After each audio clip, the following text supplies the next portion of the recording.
අද අපි සාකච්ඡා කරන්නේ රාජ්‍ය පෞද්ගලික හවුල්කාරීත්ව උපදේශක තරිඳු ලියනගේ සමග ආයුබෝවන් තරිඳු. දැන් අපේ රටේ අයවැය සම්බන්ධයෙන් මේ දවස්වල සාකච්ඡා කරන විශේෂයෙන්ම ජාතික ජන බලවේග රජයේ දෙවන අයවැය තමයි මේ ඉදිරිපත් වෙලා තිබෙන්නේ. දැන් තරිඳු ඔබ රාජ්‍ය පෞද්ගලික හවුල්කාරීත්ව උපදේශකවරයෙක් හැටියට මා කැමති මූලික වශයෙන්ම මේ වර්තමාන රජය ගෙනත් තිබෙන මේ අයවැය පිළිබඳව තරුණ ව්‍යවසායකයෙක් හැටියටත් ඒ පැත්තෙන් මූලික අදහස් ඉදිරිපත් කරනවා. මේ අයවැය සම්බන්ධව අපි කතා කරනකොට අයවැය හොඳ පැති තියෙනවා. හැබැයි ප්‍රශ්නේ තියෙන්නේ අයවැය හොඳ පැති තිබ්බට ඒ අයවැය හොඳ පැති ඇවිල්ලා තියෙන කාලරාමුව පිළිබඳව. මේ අයවැය ඉදිරිපත් කරන්න තිබේ 2023. මේ ආණ්ඩුවේ නෙමෙයි. කලින් ආණ්ඩුවේ. 2023 ඒ අයවැය ගේන්න බැරි වුණේ අකාර්යක්ෂමතාවය නිසා. ඒ 2023 ගේන්න මේ අයවැය ගේන්න අවශ්‍ය වටපිටාව හැදිලා තිබෙනවා. තනි කරම අකාර්යක්ෂමතාවය සහ ඒ සම්බන්ධව කටයුතු කරන නිලධාරීන්ගේ සහ දේශපාලන අධිකාරියේ ඒ පිළිබඳව තියෙන ඕමනාවේ උනන්දුවේ අඩුකම නිසා. දැන් 2023 වර්ෂයේ ගේන්න ඕන අයවැයක් හැටියට තරිඳු ඔබ මේ විග්‍රහ කරනවා. එතකොට 2023 ගේන්න අවශ්‍ය තිබුණු අයවැය එදා නොගෙන ආපු එකේ නැත්නම් ඒ අඩුපාඩුව වර්තමාන රජයේ විසින් මේ ඉටු කරලා තිබෙනවා කියලා කියන්න පුළුවන්ද?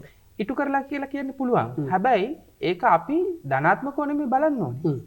2023 ගේන්න ඕන එකක් 2025 ගේනවා කියලා කියන්නේ මේ රටේ මිනිස්සු අවුරුදු දෙකක් කන්න නැතුව, රස්සාවල් නැතුව, ආර්ථික අවශ්‍යතා ඉෂ්ට කරගන්න බැරුව උඩ බලාගෙන හුල්ල ඉන්න වෙලා තියෙනවා. එතකොට ඒක න අපිට සතුටු වෙන්න බෑ. අපි අවුරුදු දෙකකට පස්සේ නම් යමක් ගේන්නේ. ඒ අවුරුදු දෙකක ජීවිත කාලය ඇතුලේ රටේ ජනතාව විඳපු දුක්, ඇස්වලට ආපු කඳුළු, ඒගොල්ලෝ විඳපු වේදනාවන්, ඒක කවුද බාරගන්නේ? දැන් අපි මේ අවුරුදු දෙකට අමතරව විශේෂයෙන්ම සැලකිය යුතු යම්කිසි කාරණයක් තියෙනවා. ඒක තමයි අපි ආපස්සට ගිහිල්ලා බැලුවොත් 1953 ජේ.ආර්. ජයවර්ධන ජනාධිපතිවරයා ඒ කාලේ මුදල් අමාත්‍යවරයා හැටියට ආර්ථික ප්‍රතිසංස්කරණ ඉදිරිපත් කරපු වෙලාවේ එන්.එම්. පෙරේරා මැතිතුමා සහ වාමාංශික පිරිස් එතුමට එල්ලව පහර දුන්නා. පාර්ලිමේන්තුවේ කෑ ගැහුවා. එතුමට එතුමාගේ මුදල් අමාත්‍යාංශය නැති වුණා. හැබැයි ඊට අවුරුදු 20කට පස්සේ එන්.එම්. පෙරේරා මුදල් අමාත්‍යාංශේ වාර අරගෙන ඉවර වෙලා ජේ.ආර්. මැතිතුමා කරාටත් වඩා ඉදිරියට දක්ෂිණාංශික වැඩ කටයුතු කරා. එදා ජේ.ආර්. ජනාධිපතිවරයා මුදල් අමාත්‍යවරයා හැටියට ලංකාවේ තියෙන ගැටලු පිළිබඳ අවබෝධ කරගෙන ඒකට අපේ විශ්වවිද්‍යාල ඇතුලෙන් ආර්ථික විශේෂඥයන්ගේ උපදෙස් ගන්න යනකොට වාමාංශික මතවාදය තමයි සියලු දෙනා ළඟ දැන් අපි කිව්වොත් දැන් 2023 ගේන්න ඕන යෝජනාවලියක් 2025 ගෙහන්නලා තියෙන 2026 වර්ෂයට අදාළව. දැන් මෙතන දේශපාලනිකව ගත්තොත් තරිඳු දැන් මේ වර්තමාන රජය ගත්ත පියවර දේශපාලන වශයෙන් ඔවුන්ට ඉතින් එහාට දෙයක් කරන්න හැකියාවක් තිබෙනවද ඔබ කියන හැටියට මගේ ප්‍රශ්නේ යන්නේ ඒකයි. නෑ ඒගොල්ලන්ගේ නොහැකියාව පිළිබඳ ලොකු ගැටලුවක් තියෙනවා. දැන් ඉතින් එයා මේ වර්තමාන පාලන තන්ත්‍රයේ නොහැකියාවද නැත්නම් පෙර පැවති රජයන් වල තිබුණු අකාර්යක්ෂමතාවයද දෙකම. ඒ කියන්නේ මම අර කියාගෙන ආපු කාරණේ ඉතාම වැදගත් ටරන් මැතිතුමා අපේ ජනතාවට තේරුම් කරලා දෙන එක. ඒකට 1953 ජේ.ආර්. ජයවර්ධන මැතිතුමා ගෙනාවු ප්‍රතිසංස්කරණ වලට විරුද්ධ වෙච්ච වාමාංශික පිරිස් 73 දී ඒ විදියට මේක කරනකොට ඒ 53 ඒකට ඇත්තටම දායක දුන්නේ කවුද? ඒකට දායකුනේ ජේ.ආර්. ජයවර්ධන මැතිතුමාට ලංකාවේ ඇතුලෙන් ඒ අවශ්‍ය විශේෂඥ දැනුම හොයාගන්න බැරි වෙනකොට හිටපු ජනාධිපති රනිල් වික්‍රමසිංහ මැතිතුමාගේ පියා එස්මන් වික්‍රමසිංහ මහත්තයා තමයි ඉන්දියාවේ හිටපු ආර්ථික විශේෂඥයෙක් ජේ.ආර්. ජයවර්ධන මැතිතුමාට හඳුන්වලා දීලා එතුමා මාර්ගයෙන් තමයි මේ දක්ෂිණාංශික වැඩපිළිවෙල හරහා ලංකාව ඇතුලේ ට්වින් ඩෙෆිසිට් කියලා අපි කියන්නේ. ඒ කියන්නේ අපේ ඇතුලේ තියෙනවා මේ අපේ ආදායම සහ වියදම අතර පරතරය ඍණ පරතරය ඒක අපේ විදේශ රටවල් එක්ක ගනුදෙනු කරන එකෙත් ඍණ අගයක් තියෙන්නේ. අපි රට ඇතුලේ අපේ අයවැය පරතරයත් ඍණ අගයක් තියෙන්නේ. මේක හඳුනගෙන අපි වෙන වෙනම මේ ගිණුම්ගත කරන්න ඕනේ කියලා මේක ඉදිරිපත් කරන්නේ අවශ්‍ය විශේෂණ දැනුම ගෙනාවේ අපි කිව්වොත් දැන් ඔබ කියන හැටි අපි වර්තමාන රජය ඇත්තටම දේශපාලන වශයෙන් ගත්තාම රාජ්‍ය පාලනයේලා අත්දැකීම් නැහැනේ. ඔවුන්ට දේශපාලන අත්දැකීම් තිබුණාට රටක් පාලනය කරලා අත්දැකීම් නැහැ. දැන් ඔබගේ ශේෂ්ත්‍රයට මම ගත්තොත් ඔබ රාජ්‍ය පෞද්ගලික හවුල්කාරීත්ව උපදේශකවරයෙක්. මම කැමතියි තරම්දී ඔබගේ මේ වෘත්තීය අත්දැකීමත් එක්ක රටක අනාගතයක් වෙනුවෙන් මේ රාජ්‍ය පෞද්ගලික හවුල්කාරීත්වය කියන සංකල්පය කොච්චර දුරට වැදගත් වෙනවද කියන කාරණාව මතු කරොත්. ලංකාව ඇතුලේ අපි මේක ලංකාව විතරක් කරන දෙයක් නෙමෙයි. පිටරට ආරම්භ කළා ලංකාවට මේක 2015 යහපාලන ආණ්ඩුව තමයි ඇත්තට හඳුන්වලා දීලා මේ ශාස්ත්‍රය හරහා ලංකාවේ රජය කියලා කියන්නේ ලංකාවේ පුරවැසියෝ. පුරවැසියන්ට ලැබිය යුතු උපරිම ප්‍රතිලාභ මේ රටේ තියෙන සම්පත් වල අයිතිකාරයෝ මේ රටේ පුරවැසියෝ. ඒකට මේ රටේ පුරවැසියන්ට අයිති මේ සම්පත්වල උපරිම දායකත්වය ඔවුන්ගේ ජීවිතවලට ඔවුන්ගේ දුවදරුවන්ට ඔවුන්ගේ අනාගත පරම්පරාවන් වෙනුවෙන්ට ලබා දෙන්න පුළුවන් ක්‍රමවේදයක් තමයි රාජ්‍ය පෞද්ගලික හවුල්කාරීත්ව ක්‍රමවේදය. මම අර කලින් කිව්ව කාරණේ මට පොඩ්ඩක් තරන්න අවස්ථාව දෙන්න කියන්න. එතකොට මේ වාමාංශික කඳවුර 53 කරපු එක 73 කරා වගේම 2000 ගණන් වල විරුද්ධ වෙච්ච මේ රජයේ කණ්ඩායම් 2025 දී ඇවිල්ලා කියනවා නෑ අපිට වැරදුනා අපි ඒ කාලේ එපා කිව්ව එක තමයි දැන් අපි කරන්න කියලා. එතකොට මේ අපේ ලංකා ඉතිහාසය ඇතුලේ අවුරුදු 20ක 25ක කාල සීමා දෙකක් ඒ කියන්නේ අවුරුදු 50ක් කරන්න ඕන දේ කරලා නෑ.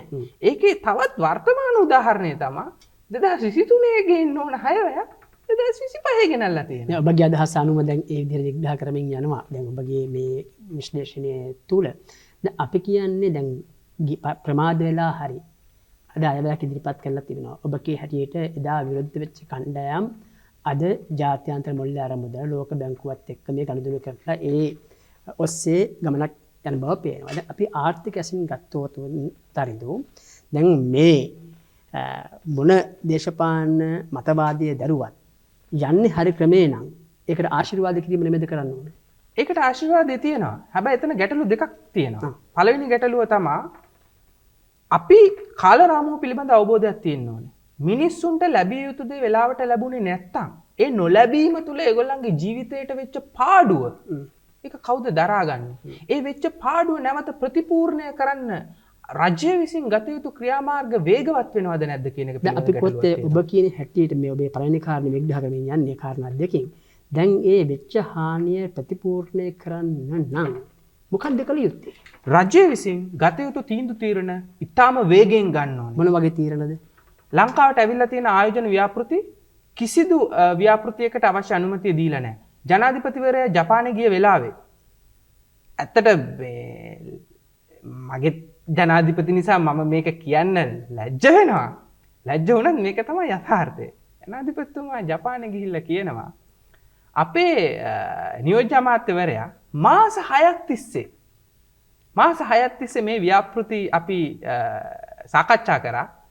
පළවෙනි ප්‍රශ්නේ තමයි මාස 6ක් ඕනේද ව්‍යාපෘති පිළිබඳව සාකච්ඡා කරලා ඒකට අවශ්‍ය ක්‍රියාමාර්ග ගන්න. කියන්නේ ඒගොල්ලන්ට ඒක ගැන හොයලා බලන්න මාස 6ක් ගත වෙලා තියෙනවා. එතනම අකර්මණ්‍යතාවය කොච්චර අකර්මණ්‍යතාවයක් තියෙනවද සහ උන්ගේ නොහැකියාව ප්‍රදර්ශනය වෙනවා. ඊට අමතරව කියනවා ජනාධිපතිවරයා මාස 6ක් තිස්සේ මේ ව්‍යාපෘති සියල්ල හොයලා බලලා ඒකෙන් කිසි දෙයක් කරන්න පුළුවන් ව්‍යාපෘතියක් හොයාගන්න බැරි වුණා කියලා. එතකොට ලංකාවේ මුදල් අමාත්‍යාංශයට ඇවිල්ලා තියෙන මේ ලෝකයේ විවිධ රටවල් වලින් ආපු ව්‍යාපෘති වලින් එකදු ව්‍යාපෘතියක්වත් කරන්න බැරි නම් මට තියෙන ගැටලුව තමයි ඒක ව්‍යාපෘති වල ප්‍රශ්නයක්ද නැත්නම් ඒ ව්‍යාපෘති පිළිබඳ හොයලා බලපු පුද්ගලයාගේ ප්‍රශ්නයක්ද? අපි කතා කරමු අපිට කලින් අපේ විරාමයක් ලබා ගත යුතු තිබෙනවා දැන් සම්බන්ධතාවයේ ප්‍රධාන පාලක මැදිරියට.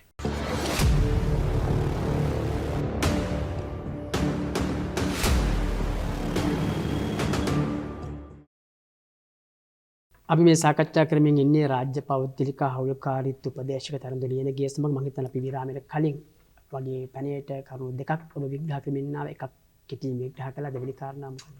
මම දෙවෙනි කාරණාවට ප්‍රවේශයක් ගන්න මට තප්පර 15ක් දෙන්න පළවෙනි කාරණේ යම් කිසි කරුණකින් ඒක නිම අවසන් කරන්න. අපි 2015 රජයක් පත් කළා. ඒ 2015 රජයේ 2018 වෙනකොට ඒ නායකයෝ දෙන්න බලාරගරයකට ගිහිල්ලා රණ්ඩු වෙන්න පටන් ගත්තා. ඒ රණ්ඩුවත් එක්ක පාස්කු ප්‍රහාරය ආවා. ඊට පස්සේ කොවිඩ් ආවා. ඊට පස්සේ ආර්ථික කඩා වැටුණා.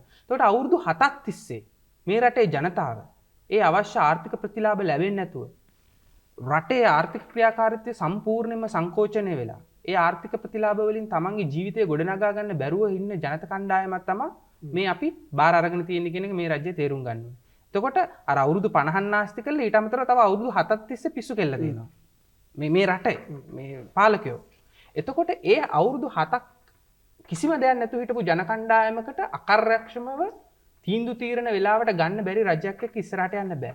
මේ රජයේ තියෙන ප්‍රධානම ගැටලුව තමයි ඔවුන්ගේ හිටපු කණ්ඩායම, ඔවුන් බලයට ගෙනාපු කණ්ඩායමට මීට කලින් රටක් පාලනය කරන්න ආර්ථිකයක් හසු කරවන්න අවශ්‍ය ඒ පුහුණුව තිබ්බේ නැහැ. ඒකට මං කියනවා කලින් රජවුනුත් වග කියන්න ඕනේ. මොකද කලින් රජවල වල වගකීමක් තිබ්බ විපක්ෂීන් කණ්ඩායම වලට ඒ අවස්ථාව දීලා ඔවුන්ට ඒ නිසි පුහුණුව දෙන්න නැහැ. මොකද කවදා හරි දවසක විපක්ෂය තමයි රට බාර ගන්න. ඒකට මං ජනාධිපතිවරයාට විශේෂයෙන්ම කියනවා. ඕගොල්ලන්ගේ ආණ්ඩුව රට කරන ගමන් මේ විපක්ෂීන් කණ්ඩායම වලට අවස්ථාව දෙන්න දායකත්වය දෙන්න. එතකොට ඕගොල්ලන්ට නොකරන්න බැරි කරුණු අපිට කරන්න පුළුවන් නම් අපේ දායකත්වය අරගෙන මේ රටේ මිනිස්සුන්ට ලැබිය යුතු ප්‍රතිලාභය ලබා දෙන්න. අපි ගොත් අපි ව්‍යවස්ථාදායක කාර්යභාරයන් ගත්තා වුණත් විපක්ෂ මන්ත්‍රීවරුන්ටත් සක්‍රියව මේ ව්‍යවස්ථාදායක කාර්යයට දායක වෙන්න හැකියාව ලැබෙනවා. උපදේශක කාරක සභාව වගේ දේවල් කොමිටි වල දැන් සමහර කොමිටි වල සභාපතිවරු පවා විපක්ෂීය මන්ත්‍රීවරුන්ට දරනවා. මේ ආකාරයෙන් රාජ්‍ය පාලන ව්‍යුහයට විපක්ෂීය මන්ත්‍රීවරුන්ගේ දායකත්වය ලබා ගැනීමේ ක්‍රමවේද තිබුණා. අතීතෙත් ඒ ක්‍රමවේද තිබුණා. තමයි අපේ කාලයත් එක්ක මේ ප්‍රශ්නයක් තිබෙන නිසා මේ සාකච්ඡාවේ දෙවෙනි කාරණාවට දැන් ගියොත් හොඳයි. ඒතකොට දෙවෙනි කාරණාව මම කියන්නේ මේගොල්ලන්ගේ නොහැකියාව පිළිබඳ ගැටලුව. ඒතකොට නොහැකියාව පිළිබඳ ගැටලුවේ කාරණා දෙකක් තියෙනවා. එකක් තමයි ඒගොල්ලන්ට නොහැකි දේ හැකි මිනිස්සු ඒගොල්ලන්ට උදව් කරන්න ලෑස්ති වෙනකොට ඒ උදව්ව නොලබා ගැනීමේ නොගැනීමේ ක්‍රියාවලියක් තියෙනවා. මම නම් ඒක දකින්න තනිකරම හීනමානයක් හැටියට. මේ රජයේ ගොඩක් අපි කොහොමද කියන්නේ දැන් මේ රජයට තම අවුරුද්දයි. අවුරුද්ද තුළ යම් ආකාරයක ආණ්ඩු කරණය කරමින් යනවා අත්දැකීමක් නැතුණත් පෙර ඔවුන්ට රාජ්‍ය පාලනය හිලා. දැන් අපි කොහොමද කියන්නේ දැන් කෙනෙක්ගේ යෝජනාවක් මේ පිළිගන්න තරම් වර්තමාන රජයේ උත්සුක වෙන්නේ නැහැ කියලා කොහොමද අපි කියන්නේ? අපි දත්ත දිහා බලමුකෝ. දැන් ලංකාවේ තරුණ තරුණියන් විවාහ වෙන්නේ නැහැ. ඇයි? ඔවුන්ට ආර්ථිකය පිළිබඳ, ඔවුන්ගේ අනාගතය පිළිබඳ ඒගොල්ලන්ට කිසිදු හැඟීමක් නැහැ. කිසිම සුබවාදී හැඟීමක් නැහැ. ඉතින් රසාවක් නැත්තම් මිනිස්සුන්ට ආදායම් මාර්ගයක් නැත්තම් කවුද කසාද බඳින්නේ? ඒකට අපේ ජනගහන වර්ධන වේගය අඩු වෙලා තියෙනවා. ඇයි ඒ? මිනිස්සු ළමයි හදන්නේ නැහැ. ළමයි හදුවට පස්සේ ළමයින්ට කන්න දෙන්න කොහෙන්ද සල්ලි? ආර්ථික ක්‍රියාවලිය නිශ්චිත මේ ක්‍රියාවලිය සිද්ධ වෙන්නේ නැත්තම් ඔවුන්ට ආර්ථික වශයෙන් තමා හදන දරුවට කන්න දීලා උගන්නලා ඒ දරුවට මේ සතුටින් ජීවත් වෙන්න පරිසරයක් නිර්මාණය කරන්න බැන්න මිනිස්සු ළමයි හදන්නේ නැහැ. අපි පෙර පැවති රජයේ අන්තරින්ද අපි දැක්කා දැන් මේ ආර්ථිකය ගොඩනගා ගන්න ආදායම් මාර්ග ඇති කරන්න විවිධ සංකල්ප ඉදිරිපත් කළා. අපි කොහොමද ව්‍යවසායකත්ව ශ්‍රී ලංකාවේ වැඩසටහන ඉදිරිපත් කළා. ඒතර ආයෝජකයන් නැත්නම් ව්‍යවසායකයන් නගා සිටවන්න. ඒ වගේම අපි සෞඛ්‍ය පැත්තෙන් ගත්තොත් මේ පෝෂණ වැඩසටහන් ක්‍රියාත්මක වුණා. එතකොට අපි අධ්‍යාපනයටත් යම් යම් ආකාර දේවල් කළා. පෙර පැවති රජයන්. ඉතින් ඒ රජයන් ගත්තා වූ මේ ව්‍යවසායකයන් නගා සිටීමේ ක්‍රියාවලිය එතකොට පෝෂණ උණතාවයන්ගේ පෙන්න ජනතාවට යම් උත්තේජනයක් ලබා දෙන්නේ ව්‍යාපෘතිය අසාර්ථක වුණා කියලාද තරද ඔබ විග්‍රහ කරන්නේ? අසාර්ථකත්වය නෙමෙයි මම මේ කියන්නේ. මම කියන්නේ අපි තේරුම් ගන්න ඕනේ අපි මේ ආර්ථික වශයෙන් මුහුණ දීලා තියෙන තත්ත්වය මොකක්ද කියලා. අපිට රට ඇතුලේ අපිට තියෙන ප්‍රධානම ගැටලුවක් තමයි අපි ඉතා විශාල වශයෙන් රටින් පිට රට භාණ්ඩ සහ සේවා මත යැපෙන රටක් බවට පත් වෙලා තියෙනවා. ඒක යම්තාක් දුරකට එහෙම විය යුතුයි කියන තැන මම ඉන්නවා. නමුත් ගැටලුව තියෙන්නේ ඒ භාණ්ඩ හා සේවා අපේ රටට අපේ ජනතාවට භුක්ති විඳින්න අවශ්‍ය ආදායම් මාර්ගයක් අපි පිට රටින් ගන්න ඕනේ. එතකොට මේ ආදායම් මාර්ගය ගන්න නම් අපිට අපේ රට ඇතුලේ ප්‍රාග්ධනය නැත්තම් අපි රට ඇතුළට ප්‍රාග්ධනය ගෙන්න ගන්න ඕනේ. ඒ ගෙන්න ගන්න පුළුවන් ක්‍රමවේදය තමයි විදේශ ආයෝජන. විදේශ ආයෝජන ලංකාවේ රජයට වාසිදායකම විදියට කරන්න පුළුවන් ක්‍රමවේදය තමයි රාජ්‍ය පෞද්ගලික හවුකාරත්ව ක්‍රමවේදය. එතකොට දැන් මේ අයවැයෙන් සල්ලි වෙන් කරලා තියෙනවා පනත හදන්න. හැබැයි ওই පනත 2023 සම්මත කරලා තිබ්බනම් මේ වෙනකොට වැඩ ගොඩාක් කරලා ඉවර කරන්න තිබ්බා. දැන් ඉදිරියේදී මේ ඔබ කියන හැටියට මේ නීති සම්පාදනය වුණාට පස්සේ ප්‍රමාද වී හෝ ඔබ කියන ආකාරයට යම් ප්‍රවේශයකට ඒද යහපත් දිශාන්තයකට. ඔව් හැබැයි මම කියන්න කැමතියි මේ රටේ ජනතාවට ඔබලා අවුරුදු දෙකකට කලින් ලැබෙන්න ඕන දේ අවුරුදු දෙකකට පස්සේ දෙන නායකයෝ පිටිපස්සේ අනේක නවත්තන්න. ඔබලාට අද ලැබිය යුතු ජීවිත මට්ටම අද ලබා දිය හැකි නායකයන් තෝරා ගන්න. මොකද ඕගොල්ලොන්ගේ ජීවිත කාලේ ඉතාම කෙටි කාලයක් ඇතුළත තමා ඕගොල්ලන්ට ඕගොල්ලන්ගේ ජීවිතය ගොඩනගා ගන්න අවශ්‍ය පන්නරය තියෙන්නේ. ඒ පන්නරේ තියෙන කාල රාමුවේ පවතින රජයන් පවතින නායකයන් මේ පන්නරය ලබා දුන්නේ නැත්තම් ඔබලා වයසට ගියාට පස්සේ ඔබලාගේ අනාගතය සම්පූර්ණයෙන්ම ඔබලාගේ ජීවිතය ඇතුළේ තියෙන ඒ විභවය උපරිමය ලෙස භුක්ති විඳින්න බැරි විදියට ජීවත් වෙලා තමයි මැරිලා යන්නේ. දැන් අපිට දැන් ඔබ කියන හැටියට දැන් අර ඒ වගේ නායකයෝ දැන් ඔබ කියනවා දැන් ඒ වගේ දැන් අපිට ජනතාවට විඳින්න පුළුවන් මේ ජීවනෝපායක් කරන් යන්න පුළුවන් මට්ටමට රට අරන් යන නායකයෝ අවශ්‍යයි කියන. ඒ වගේ නායක ඉතිහාසයේ ඉඳලා නැද්ද? ඉඳලා තියෙනවා. හැබැයි කකුලෙන් ඇද්දනේ. වැඩ කරන්න දුන්නේ නැහැ. ජේ.ආර්. ජයවර්ධන මැතිතුමා ඒක කරනකොට අමාත්‍යංශෙම උත් ගහලා පන්නලා දාලා අවුරුදු 20කට පස්සේ ඒකම කරනවා නම් ඒ අවුරුදු 20කට පස්සේ ඒ වැඩේ කරපු මිනිස්සු ඒකට වගකීම බාරගත්තද? නෑනේ. දැන් අද මේගොල්ලෝ 2000 ගණන් වල සම්පූර්ණයෙන්ම දක්ෂිණාංශික ආර්ථික ප්‍රතිපත්තියට විරුද්ධ වෙලා 2025 ඒකම කරනකොට ඒගොල්ලෝ වගකීමක් බාර ගන්නවද? ඒ අවුරුදු 20 මේ රටට නැති වුණානේ. මේ රටේ අනාගත පරම්පරාවන්ට ඔවුන්ගේ ජීවිතේ ඔවුන්ට ඉටු කර ගන්න ඕනේ සීන නැති වුණානේ. ඒක කුඩු කරලා විනාශ කරලා දැම්මා. මම කැමතියි විශේෂයෙන් දැන් රාජ්‍ය පෞද්ගලිකත්ව හුල්කාරීත්වයෙන් කතා කරන නිසාම තරිඳව ඔබගේ විෂය නිසා අපි බතු ශ්‍රමිකයන් ගන්න. බතු ශ්‍රමිකයන්ගේ දෛනික වැටුප සම්බන්ධයෙන් විශාල මේ කතා බහක් පහුගිය රජයන් සමයේ කාලයක් තිස්සේ වෙනවා. මේක හැමදාම ඔවුන්ගේ අයිතිවාසිකමක් හැටියට හැම මැයි දිනේදීම ප්‍රකාශයට පත් කරන සමහර රජයන් මැයි දිනේදී යම් ප්‍රකාශ කළා ඔවුන්ගේ වැටුප වැඩි කරන ආදී වශයෙන් කියලා පස්සේ ඒක නෛතික ක්‍රියාමාර්ගවලදී ඒක නතර වෙනවා. දැන් වර්තමාන රජය මේ අයවැය තුලින් බතු ශ්‍රමිකයා පිළිබඳව යම් සංකල්පයක් ඉදිරිපත් කරලා තිබෙනවා ඔවුන්ගේ වේතන වැඩි කරන්න. මෙන්න මේ පිළිබඳව ඔබ පෞද්ගලික රාජ්‍ය හවුල්කාරීත්වයේ උපදේශක හැටියට ශාස්ත්‍රීය වශයෙන් මොකක්ද දක්වන්න තියෙන මම කියන්නේ ඉතාමත් යහපත් ක්‍රියාවලියක්. මම සම්පූර්ණයෙන්ම රජයට සහාය දක්වනවා මේ කරන ක්‍රියාවලියට. මම කියනවා රජයට මෙතනින් ඉස්සරහට යන්න කියලා. මේක වතු ශ්‍රමිකයන්ට විතරක් ලඝු කරන්න එපා. මේ රටේ ඉන්න දුප්පත් පවුල්වල ළමයි. ඒ ළමයින්ට නිසි රැකියාවකට යොමු වෙන්න හැකියාවක් නැත්තේ ඒ අවස්ථාව නැති නිසා. අපි ඒගොල්ලන්ට අස්වැසුම දීලා ඒගොල්ලන්ගේ ඇස් වහලා හරියන්නේ නැහැ. අපිට කියන්න පුළුවන් පෞද්ගලික අංශයට අපි ඔයගොල්ලෝ මේ ළමයිව ඔයගොල්ලෝ රස්සාවල් දීලා ගන්න අපි ඒගොල්ලන්ගේ වේතනය යම් කිසි සහක් අපි රජය බාර ගන්න. අස්වැසුම ගෙවනවට වඩා හොඳයි. මොකද හේතුව යම් කිසි කාලරාමුවක් ඇතුලේ මේ තරුණ ළමයින්ට ඒ අවශ්‍ය රැකියා පුහුණුව ලැබුණට පස්සේ අපිට කියන්න පුළුවන් අවුරුදු 3කට පස්සේ අවුරුදු 2කට පස්සේ ඒ ආයතනයේ ඒ ශ්‍රමිකයව ඒ තරුණයව තරුණියව බඳව ගන්න ඕනේ. ඊට පස්සේ අලුත් කෙනෙක්ට ඒ වැටුප දෙන්න පුළුවන්. අපි ඒ කාරණේ ගැන තවත් ප්‍රශ්න කිහිපයක් තියෙනවා තරදුව අහන්න. ඊට කලින් අපිට සිදු වෙනවා විරාමයක් ලබා ගන්න දැන් සම්බන්ධතාවය ප්‍රධාන පාලක මැදිරියට.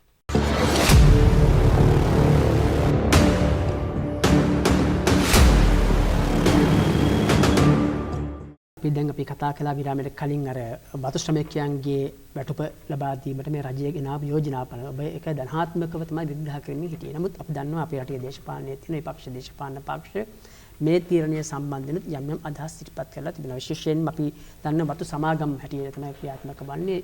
සමාගම් විසින් කළ යුතු දෙයක් රජයේ මැදිහත් වෙලා කළ යුතු නැහැ කියන ස්ථාවරෙත් අපි දකිනවා සමහර සාකච්ඡාවලදී මතුවෙනවා. මම කැමතියි ඔබගේ විෂය නිසා මේ පිළිබඳව. නෑ මේක වෙන රටවල් වලත් කරනවානේ. දැන් උදාහරණයක් හැටියට ගන්නකොට මුළු ලෝකයේම මේ වෙනකොට විදුලිය මත පදනම් වෙච්ච වාහන රැල්ලක් ඇති වෙලා තියෙනවා. මේ රැල්ලේ ප්‍රධානම වශයෙන් ඉන්න තරඟකාරී භාණ්ඩ නිෂ්පාදන කරලා තියෙන භාණ්ඩ පිට රටවල් වල වෙළඳ පොළවල් වලට ඉදිරිපත් කරන්නේ ඒකේ සම්පූර්ණ ඇත්ත වටිනාකමට නෙමෙයි. ඒකේ ගිහිල්ලා තියෙනවා යම්කිසි ඒ රටවල් වල රජයන් විසින් ඒ නිෂ්පාදිත වියදමේ යම්කිසි කොටසක් බරපණක් දරලා තියෙනවා. ඒක එහෙම කරලා තියෙන හේතුවක් තියෙනවා.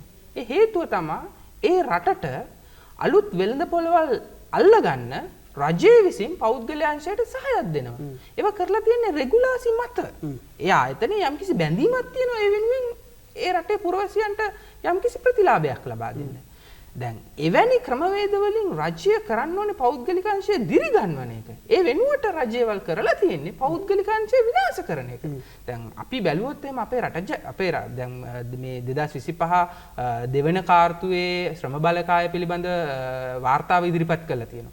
ඒ වාර්තාවේ පැහැදිලිව සඳහන් කරලා තියෙනවා ලංකාවේ ශ්‍රම බලකායෙන් 49% කිසිදු සමාවන්න මේ 51% කිසිදු ආර්ථික ප්‍රගමනයකට දායකත්වයක් නැහැ කියලා. රටේ පුරවැසියන්ගෙන් හරි අඩක් රටේ ආර්ථිකයට දායකත්වයක් නැහැ කියලා කියන්නේ උන්ට ඒ ආර්ථිකයට දායක වෙන්න අවස්ථාවක් මොකද ඒ වාර්තාව? ශ්‍රම බලකාය පිළිබඳ දෙවන කාර්තුවේ වාර්තාව 2025. එතකොට රටෙන් භාගයක් ආර්ථිකයට දායකත්වයක් නැහැ කියලා කියන්නේ රටේ භාගයකට ආර්ථික වශයෙන් දායකත්වය ලබා දෙන්න අවස්ථාව නැහැ කියන එක. ඒ 49න් 3.8ක් විරකියාව කියලා කියනවා. දැන් අතර ඒ ශ්‍රම බලකායෙන් 51ට අවස්ථාව නොලැබෙන්නේ මොන වගේ හේතුද බලපාලා තිබෙන්නේ වාර්තාවේ? රාජ්‍ය විසින් අනවශ්‍ය විදියට රෙගුලාසි සහ නීති සම්පාදනය කරලා පෞද්ගලික අංශයට ඔවුන්ගේ දායකත්වය මේ රටට ලබා දෙන්න තියෙන අවස්ථා නැති කරලා තියෙනවා. මම පෞද්ගලිකව දන්න කාරණා කීපයක් තියෙනවා. සමහර ව්‍යාපෘති තියෙනවා. ඒ ව්‍යාපෘති වලට අනුමැතිය හම්බෙලා නැහැ. ඔය කියන මේ ඉතා බලගතු පුද්ගලයන්ගේ මේසවල් උඩ මේ රටට ඉතා විශාල ආයෝජන ගේන්න පුළුවන් ව්‍යාපෘති තියෙනවා. ඒවා කරන්නේ මීට කලින් ඒවා කලින් හිටපු රජවල් අනුමත කරලා ඒ කරගෙන ආපු වැඩපිළිවෙල ඉස්සරහට යන්න දෙන්නේ නැතුව නවත්තගෙන ඉන්නවා. ඇයි මේ රටට ලැබෙන්න තියෙන ආයෝජන නවත්තන්නේ? දැන් අපි කො දේශපාලන වශයෙන් දැන් ඔබට මම හිතන්නේ හැකියාව ලැබේ දේශපාලන වශයෙන් මම ප්‍රශ්නයක් ඔබට උත්තර ලබා දෙන්න. අපි මොකද දේශපාලනයත් එක්ක හැම එකම ගැට ගහලා තිබෙන නිසා තරම් දැන් අපිට රාජ්‍ය පෞද්ගලික අවුල්කාරීත්වය පිළිබඳව කතා කරන්න බෑ දේශපාලනේ නියුක්ත වෙනවා. අපි දැන් ඔබ කියනවා වගේ කළ යුතු දේවල් පාලන තන්ත්‍රයේ මෙහෙවන උදවියගේ මේසියට තිබෙනවා නම් මේසුඩ තියෙනවා නමුත් ඒ වැදලා ගන්න නැත්නම් ලාච්චුවේ තියෙනවා ඒ වැදලා අරන් වැඩක් කරන්නේ නැත්නම් විපක්ෂයක් කියලා තියෙනවා රටේ. ඒ විපක්ෂයේ භූමිකාව තුල බැයිද මේ මතු කරලා ගන්න ඇයි එතෙන්ට මේ රටේ විපක්ෂය ක්‍රියා නොකරන්නේ? මේ රටේ ප්‍රධානම ගැටලුව වෙලා තියෙන විපක්ෂය.